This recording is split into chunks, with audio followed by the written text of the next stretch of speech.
Dude, wala kaming balak na landiin si Claire. Di ba, Warren? Warren nodded. Hindi lang naman siyang babae sa isla. Marami pang iba. Hindi ka namin bibiguin. Juan Miguel, we're friends and we wouldn't flirt with Claire. Sagot ni Cruz sa kanya. Nakangiti siyang napatango. Madali talagang kausap ang dalawa. Pero totoo yung sinasabi niya. Simula nang makasiping niya si Claire, bigla siyang nag-iba. He didn't know why it happened to him, pero unang tingin pa lang niya kay Claire kagabi, nahulog kagad siya rito. Kaya simula kagabi, inangkin na niyang babae. Walang pwedeng humawak dito, kundi siya lamang. Hindi siya nito naalala, siya ang kumuha ng virginity nito. Kaya hindi na siya nagulat nang makitang ganun si Claire kanina. Kung mabubuntis man niya ito, edi pananagutan niya. Ayun talagang plano niya, ang buntisin ito para maging sila.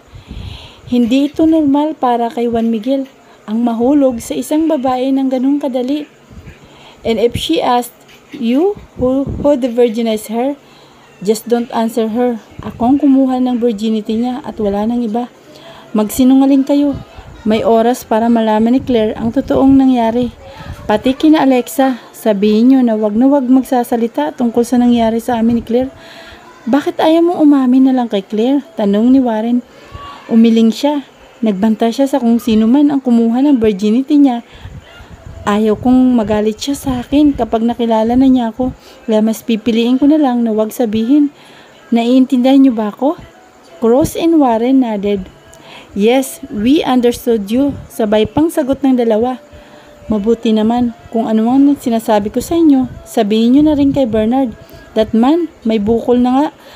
Palayas-layas pa. Natatawa niyang wika nang maalala ang sinapit ni Bernard kagabi. Tumango lang ang dalawa at lumabas na. Samantalang siya'y tumayo para magtungo sa kwarto niya sa ikalawang palapag. Nang makarating sakto namang tumunog ang cellphone niya mula sa bulsa. Napailing siya sa kinuha yun. His mom's calling. Without any hesitation, he answered the call. Hello, Ma? Juan Miguel, I need you. Your father, he is in danger, anak. Humahangos na sabi ng mami niya sa kabilang linya. Napakunot noo agad si Juan Miguel nang marinig yun. What are you saying, ma'am? What happened to dad? Bahagya na siyang kinakabahan ng mga sandaling yun. Kahit naman magkagalit silang mag-ama, hindi niya pa rin maiwasang mag-alala rito. Inatake siya kanina kaya sinugod siya sa ospital. He needs you. He needs you, Juan Miguel. Kayo ng Kuya Sandro mo, kailangan niya. Sige po, pupunta na ako riyan. Nasaan po kayo at nasang ospital si Papa? Nasa Maynila kami at sinabi nito kung nasang ospital sila. Tumugon lang siya sa kapinatay na ang tawag. Kagad siyang lumabas ng kwarto niya at patakbong naglakad palabas ng bahay niya. Nang makalabas, hinanap kagad ng mga mata niya ang mga kaibigan. Mula sa malayo, nakita niya mga ito na nakikipag-usap sa mga babae. Nilapitan niya mga ito. Bro, yung helicopter ko, papuntahin mo rito. Anya kay Cross na siyang may hawak ng helicopter na sinasakyan nila kung saan man sila pumupunta. Okay, I will call Briggs. Where are you going? Cross asked. Kailangan kong pumunta sa Maynila. Sinugod daw si Daddy sa ospital. Shit, okay. I will call Briggs right now. Nilabas ni Cruz ang sariling cellphone, saka tinawagan na roon si Briggs na isa ring kaibigan nila. Okay, thank you. Just let me know. I will wait your signal. After that, he left. Hindi siya bumalik sa bahay niya dahil gusto niyang puntahan si Claire ngayon. Kahit pa paano ay nag-aalala rin siya sa babae. Nang makarating siya sa cabin nito, nag-doorbell siya pero walang umimik mula sa loob at saka pa lamang niya napagtanto na nakalak yun. It means Claire wasn't inside. Pero nasaan ito? Magandang tanghali po, sir. Sir Juan Miguel, may hinahanap po ba kayo? Natigilan na lang siya nang marinig yun. Nang lingunin niya yun, nakita niya si Hannah, isa sa mga empleyado rito sa Paradise Island. Ito rin minsan ang inuutusan niya. Si Claire, nakita mo ba? I saw her po. Nasa restaurant po siya. Mukhang kasama ang mga kaibigan niya. Ganun ba? Sige, pupuntahan ko na siya ron. Hindi niya hinintay pang tumugon si Hannah dahil patakbo na niyang tinungo ang restaurant na hindi naman kalayuan sa kanya. Nang makarating siya, binati pa siya ng gwardya. At dahil wala siya sa mood, hindi siya bumati pabalik. Hinanap ng mga mata niya si Claire at mula sa malayo, nakita niya ito at may kausap at kasamang dalawang tao. She looks happy because they are laughing. Oh, he's hoping that Claire is already fine and move on for what happened. At sana kapag bumalik siya, nandito pa rin ito. Nang saktong tumingin si Claire sa kanya, kagad siyang tumalikod at nagtatakbo palayo. Hindi niya alam pero bigla siyang naiilang sa pinagagawa niya. Makikita rin niya ito. Kung lalayo man ito, gagawin niya pa rin ang lahat. Mahanap lang ito. He's a possessive. What he wants, he gets. At isa na roon si Claire sa gusto niyang mapasa kanya. Ilang oras pa ang hinintay ni Juan Miguel bago makarating si Briggs dalang helicopter niya. Sa rooftop ng hotel, may helipad kaya doon lumapag si Briggs sa kanyang helicopter at si Briggs lang ang nagmamaneho. Pinag-aaralan pa rin niya kasi kung paano magpalipad ng helicopter. Yo bro, what's up? Let's go, my mom's waiting for me. Anya nang makapasok sa loob. Tumango lamang ang kaibigan. Dalawa lang sila ngayon. Sa totoo nga niyan, balak sumama ng dalawang kupal pero hindi niya pinayagan. Kapag wala siya sa isla, ang mga ito ang pansamantalang namamahala muna rito. Nag-ayos na siya. Sinuot niya ang kailangan suotin. After that, pinaandar na ni Briggs ang helicopter. And after almost an hour, nakarating na rin sila sa Maynila. At ngayon, pababa na sila sa gusaling pagmamay-ari naman ni Briggs. Sabi ni Cruz, sinugod daw ng ang dad mo sa ospital. You're right, Briggs. That's why I was so worried to him. I see. Kanina ka pa ba ligaga eh. Itong susi ng kotse mo. Kinuha niyang susing inabot ng kaibigan. Hindi na niya nagawa pang umimik. Nang makarating sila sa ground floor ng parking lot ng gusali, kagad niyang pinuntahan ang kotse niyang ilang linggo lang hindi nagagalaw. Dito niya iniiwan ang kotse niya kapag mananatili siya ng matagal sa isla. Nagpaalam na siya kay Briggs at pinaandar ng sasakyan patungo sa ospital kung nasaan ang daddy niya. Nang makarating siya, sinalubong agad siya ng Kuya Sandro niya. Ito ang naging guide niya patungo sa kinaroroonan ng dad niya. After a few minutes of walking, nakarating na rin siya. Mula sa kama, nakita niya ang daddy niya na walang malay. May mga aparato ito sa katawan.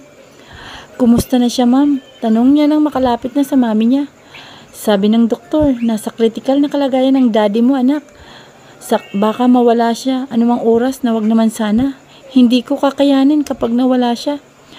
Don't say that, ma'am. Mabubuhay si daddy. Just believe on the power of God. Kahit papano ay naniniwala pa rin siya sa Diyos, kaya ito lang ang makakapitan nila ngayon. Kaya nilang gawin ang lahat, gumaling lang ito. Tinabihan niyang daddy niya sa kahinawakan ng kamay nito. Dad, I know sometimes nagtitimpi ka sa akin. Kasalanan ko rin naman yun eh. Pero sana, hindi ka magalit ng ganun. Dahil alam mo namang makaka-apekto yun sa'yo. Matagal nang sinabi ko sa'yo ng doktor na huwag kang magpapa-stress. Kahit anong dami ng pera natin, hindi pa rin natin magagawang gumaling sa sakit na nakatadhana sa atin, lalo pat kung walang gamot. It's so hard to see that you are here in this kind of situation. Mahina niyang sabi habang marahang hinihimas ang kamay nito. Anak, may gusto akong ibigay sa'yo. Yes, ma'am. Hinarap niya ito. Ano po yun, ma'am? Here, nakita ko itong sulat sa pitaka ng dad mo. I've read it at para ayan sa'yo. Kinuha niyang papel na inabot nito sa kanya. Sige, ma'am. Bagya siyang lumayo sa mga ito at binuklat ang papel. It's a letter. Maikli lamang yun. Nagsimula na si Juan Miguel na basahin ang sulat na galing sa ama niya at habang tumatagal, hindi niya maiwasan na malungkot at minsan pa'y nagtataka. At nang matapos basahin, si Claire agad ang naisip niya. Maring si Claire ang makakatulong para muling lumakas ang dad niya. Kaya kailangan niyang ingatan ang babae na dito lang maring mangyari ang gusto ng dad niya. What? Shit, sana pala nandito na kami kahapon. Madami dapat akong nakitang mga kalalaking nakahubad. Animoy kinikilig na wika ni Danilo nang sabihin ni Claire ang nangyari kagabi. Sa totoo nga niyan ay ako lang ang nakadamit kagabi at dahil sa pesting nagsumbong na nakadamit pala ako, hinubaran ako. That's so gross. Hindi ko kinaya kagabi. Kulang na nga lang ay bumalik ako sa cabin ko. So, after that, what happened? Hindi ba't sabi mo nakahubad na kayong lahat? Si Paulina. Oo, tapos may nangyari. They have an event called Wild Night. May 5 grupo ng lalaki at babae ang aakyat sa stage at doon magsisex at kung sino ang mapipiling Miss at Mr. Wilder magkakaroon ng premyo. Pero hindi lang yun. Yung Miss Wilder may chance na makasex ang may-ari ng islang to. Si Juan Miguel del Piero, OMG, I haven't seen him pero parang ang gwapo. Grabe, sana ako rin magkaroon ng chance na makipag-sex sa isang Juan Miguel. Siguro magaling yan, no? Tsaka, tumigil ka nga, Danilo. Bakit naman siya makikipag-sex sa'yo? Bakla ka? Saan ka papasukan? Sa puwerta?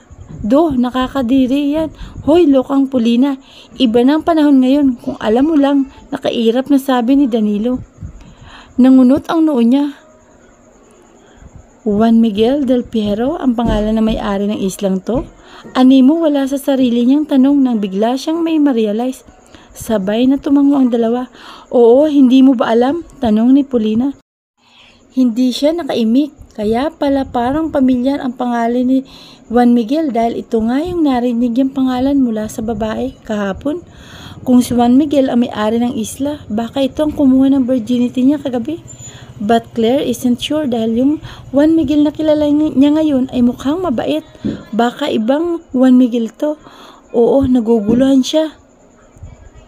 Lalo pat hindi pa niya nakikita ang itsura ng may-ari ng islang to. Pero posible kaya na ito ang kumuha ng pagkababae niya. Kailangan niya yatang mag-imbestiga. Hindi niya hayaan na walang hustisya ang pagkawala ng pinakaingat-ingatan niya. Danilo, akala ko ba loyal ka kay Tito Jared? Pero bakit parang hanap ka ng lalaki ngayon? Pag-iiba niya ng usapan. Naiirita lang ako sa kanya. Claire, kapag nilalapitan ko, bigla na lang lumalayo. Hindi naman ako mabaho para layuan. Kainis na yang tiyuin mo. Ha? Nako, kapag hindi ako nakapagtimpi, baka upuan ko yan. Gigil nitong wika. Natawa na lamang sila ni Paulina dahil sa sinabi nito. Alam niyang joke lamang mga sinabi ni Danilo. Ito lang talaga nagpapasaya sa kanya. Habang patuloy pa rin sa pagtawa, bigla siyang napatingin sa entrance ng kinaroroonan nila at nakita niya si Juan Miguel na nakatingin sa posisyon niya. Bahagya pa siyang nagulat nang magtatakbo ito palabas. Anong nangyari ron? He looks weird. Claire, sino naman ang tinitingnan mo sa labas? Natigilan na lang siya nang magtanong si Paulina. Umiling siya bilang pagsang-ayon dito. Tumingin pang dalawa na tiningnan niya at nang walang makita, bumalik ang mga mata nito sa kanya. Wala yun, tara kumain na tayo. Nakangiti niya saad. Muling tumango ang dalawa, kaya naman nagumpisa na silang kumain ng mga pagkaing bago pa lang sa paningin nila. And yes, Spanish foods ang kakainin nila. Matapos nilang kumain, nagtungo na sila sa dagat para mag-enjoy. At dahil kasama si Danilo, na walang problemang iniisip ni Claire, yung pagiging maharot ni Danilo, dinala pati rito sa isla. May nabingwit agad na ilang mga lalaki. Ang landi talaga ng baklang yun. Tingnan mo, nakikipaghabulan pa sa mga lalaking nakahubad. Hindi ka ba nasiwa, Claire? Kagad siyang naglayo ng tingin sa kinaroroonan ni Danilo. Ha? Anong sinasabi mo? Kunwari, inosente niyang tanong dahil nahalata yata nitong tumititig siya sa mga lalaking ni Isay walang saplot. Sabi ko, hindi ka ba nasiwa sa kanila? Sa totoo lang, kahapon pa ako nasiwa, Paulina. Gusto ko nang bumalik sa cabin ko. Maiwan ko muna kayong dalawa rito. Tumayo na siya. Tumayo rin naman ang kaibigan. Sama ako, ayaw ko mag-isa rito. Tumango lang siya, kaya naman naglakad na siya. Patungo sa cabin niyang hindi naman kalayuan. Naramdaman kasi ni Claire na namawis biglang liig niya. Balak niya maglagay ulit ng foundation dahil ayaw niya makita ni Paulina o Danilo ang mga pulang marka sa liig niya. Nang makarating, kaagad niyang inalis ang floppy hat sa ulo niya. Ipinatong yun sa upuan saka naglakad papunta sa ikalawang palapag ng cabin niya. Social naman pala itong cabin mo, Claire. Doon sa tinutuloyan namin ni Danilo, hindi ganito. Si Paulina habang nakasunod sa kanya. Sa hotel ba kayo? Yap. Dapat umupa na kayo kaagad ng cabin bago kayo pumunta rito. Pero tanong lang, hanggang kailan ba kayo mananatili rito? Umupo siya sa kama, saka hinarap si Paulina. Hindi na pala siya maglalagay ng foundation dahil hindi na siya pinapawis. May aircon na kasi rito sa kwarto niya. 1 linggo lang kami rito, Claire. Ikaw ba? Hindi ko alam, Paulina. Baka medyo matatagalan pa ako rito. Basta, I'll let you know. Nga pala, kapag umuwi kayo, please, wag niyong sasabihin kina mami at daddy na nandito ako. Baka magalit sila sa akin. Basta, alam lang ni mami na nasa Batangas ako. Pero hindi niya alam na nandito ako sa isla. Nako, baka kapag bumalik ka sa Maynila, may laman na yung tiyan mo. Paulina, kidding aside, it's just a joke. Claire, of course, we wouldn't say anything about you. Thank you. Bigla siyang kinabahan sa sinabi ni Pauline. Posible na mangyari yun, kaya ngayon pa lang, inihanda na niya ang sarili. Nag-usap pa sila ni Paulina hanggang sa napagdesisyon na nitong puntahan si Danilo na baka hanggang ngayon ay nakikipagharutan pa rin sa mga lalaki. Hindi na namalaya ni Claire na malapit nang dumilim ang paligid.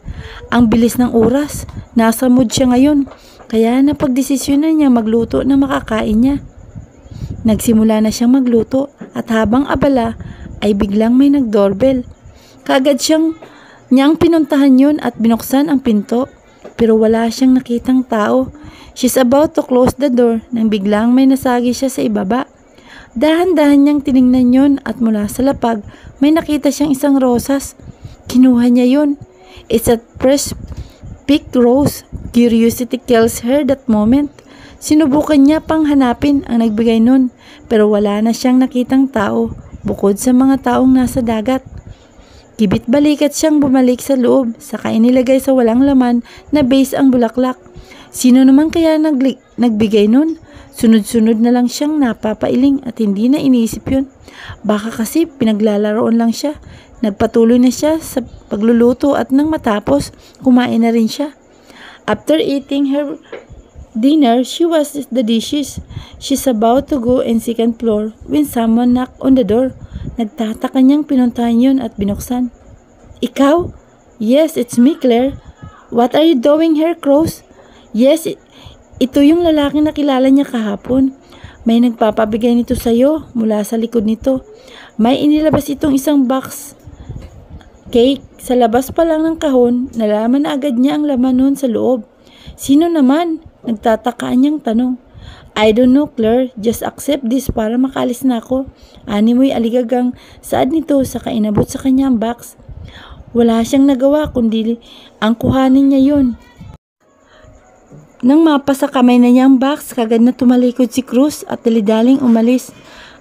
Anong nangyari ron? Hey, have you seen Juan Miguel? Pahabol niya rito. No, I haven't seen him. He replied and continued walking away. Shrugging, Claire closed the door. Sino naman kaya nagbigay nito sa kanya? At anong motibo nito para bigyan siya ng cake? Tinungo niya ang counter at ipinatong doon ang box. She's already full pero gusto niyang tikman ang cake. It's Coca de San Juan and it's made from Spain. But her eyes almost dropped when she finally saw the cake. Hindi naman ito cake, parang tinapay lang. Yung empanada na mas pinalapad, but in fairness, it looks good. Kumurot siya ron at kaagad na sinubo. Wow, the taste is new to her. Ang sarap.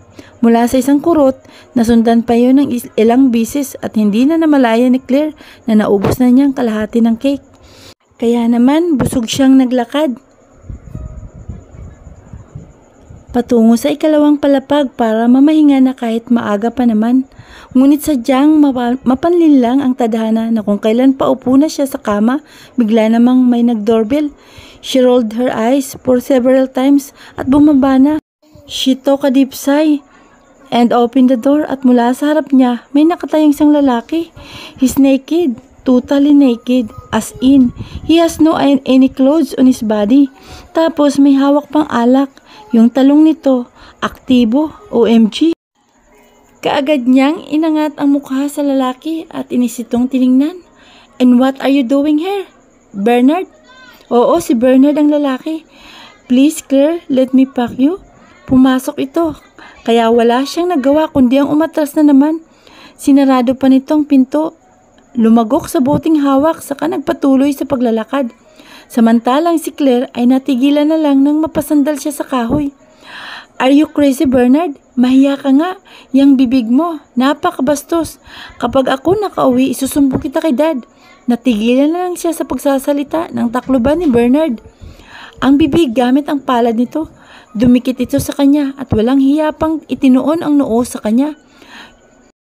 Psst, Claire, matagal na akong obsessed sa'yo. The first time I saw you, nahulog na agad ako sa'yo. I want you, Claire. Gusto kong maging aking ka. Then Bernard licked her neck that gave her goosebumps. Because of what he did to her, nag-ipon siya ng puwersa at itinulak ng malakas si Bernard. She looked at him sharply. Ngunit hindi pinansin ni Bernard ang tingin niya rito. Pangisi-ngisi pang gago. First and foremost, you are not allowed to do that to me. It's counted as a harassment. Second, wala kang karapatang hawakan ako. Third, wala kang karapatang dilaan ng kung anumang parte ng katawan ko. Tandaan mo yung second sentence na sinabi ko, gago ka. Hindi ako laruan, Bernard. May problema ako ngayon. Kaya wag ka nang dumagdag pa. Madiin niyang asik at halos manlisik na mga mata niya rito. Bernard smiled and held his erected dick. Sayang, handa pa naman tong alaga ko. Dahil sa inis sa lalaki, walang anonoy sinapo niya yun at walang awang pinilipit. Malakas na napadaing ito, kaya naman binitawan niya agad. Nang dahil sa ginawa niya, natumba pang ang gago at ang hawak nito ay natapon. Pak, Claire, not my dick. Paano kung maputol ito? Ano na lang ipapasok ko sa'yo? Abay, bastos ka talaga. No, lumahis ka na bago ko paputulin yan. I'm warning you, Bernard. 1, 2, kaagad itong tumayo. Okay, I'm leaving. Pero wag kang umasa na hindi kita titigilan. Gagawin ko ang lahat, mapasak akin ka lang. 3, sigaw niya. Dali-daling lumabas ito sa cabin. Kaya naman kinandado niya yun kagad. Napasandal siya sa pinto at nagpakawala ng malalim na hininga. Gagong Bernard, pati siya may balak gasain. He's a little piece of shit in this world. Kulang na lang ay i-flush sa bowl para mapunta sa imburnal. Kainis naman kasi, sumabay pa sa problema niya.